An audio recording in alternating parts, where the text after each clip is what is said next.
So today's in this session we will study Oswald's dilution law. So which is nothing but the application of ionization of weak electrolyte. So due to this ionization, this law was derived. So let us take any binary weak electrolyte. This is the law based on weak electrolytes. So weak electrolyte means AB. So AB dissociates at any given temperature. So one temperature is fixed at this temperature. AB dissociates into A plus and B minus, same will combine into AB. So since this is a weak electrolyte. So before dissociation, so if you're taking 1, this becomes 0 0, and after dissociation, the concentration moles will be your alpha alpha. This is 1 minus alpha. What is alpha alpha? We know very well. This is alpha degree of dissociation.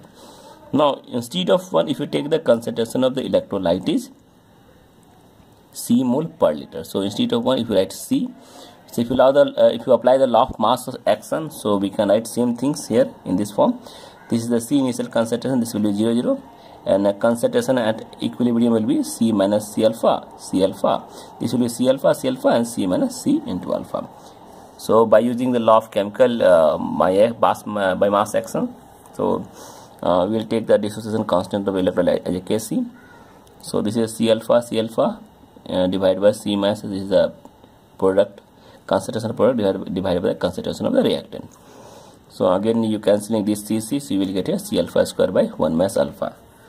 So Kc alpha becomes C alpha square by 1 minus alpha. So this is the actually Ostwald's dilution formula. Let us see the significance. One more thing, that this dissociation constant of electrolyte is characteristic constant. It is a characteristics constant at a definite temperature and varies with temperature. If you change the temperature, the K value will be changing for the same electrolyte.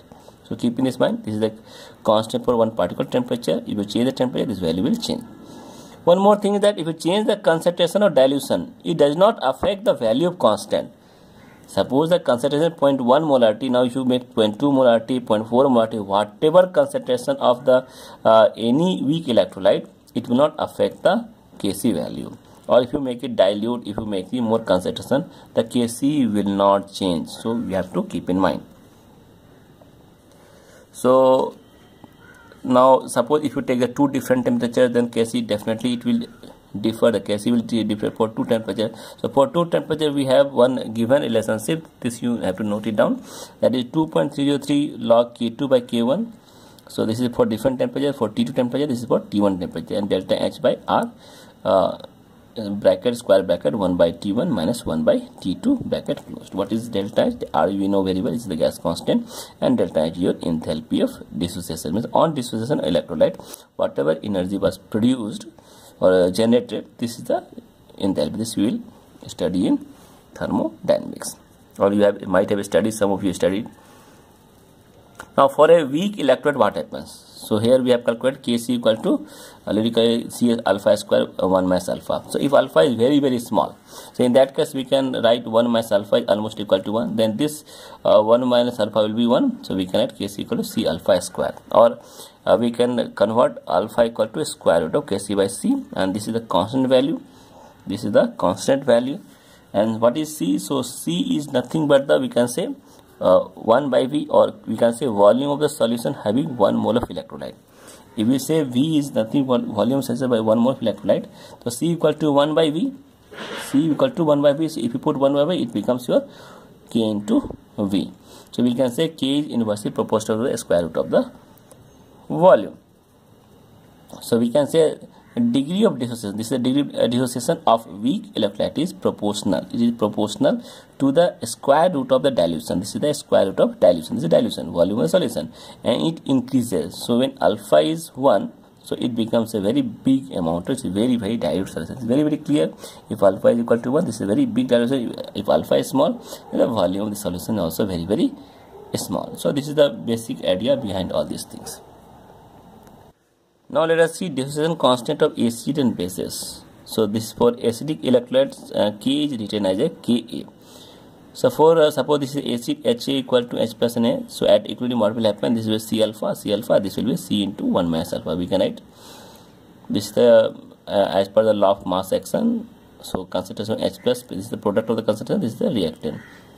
and H plus is equal to C into alpha. This H plus equal to C into alpha, so we can write alpha equal to root under K by C. This we calculated, so we can write H plus equal to root under Ka by C. See, alpha is this one, so put this value here, you will get this one value. Similarly for the basic electrolyte, so K is written as a Kb. This is the dissociation constant of base, and this is the dissociation constant of acid. So BOH equal to B plus and OH minus. So at equilibrium, same thing will happen. C alpha, this will be C into 1 minus alpha initially. This is a initial, this will be your C, and this will be 0, 0. So Kb equal to concentration of product divided by reactance. Same concentration of OH will be C into alpha. So alpha we know Kb by C. Alpha is Kb by C. So C into K by C. So we can write here Kb into C.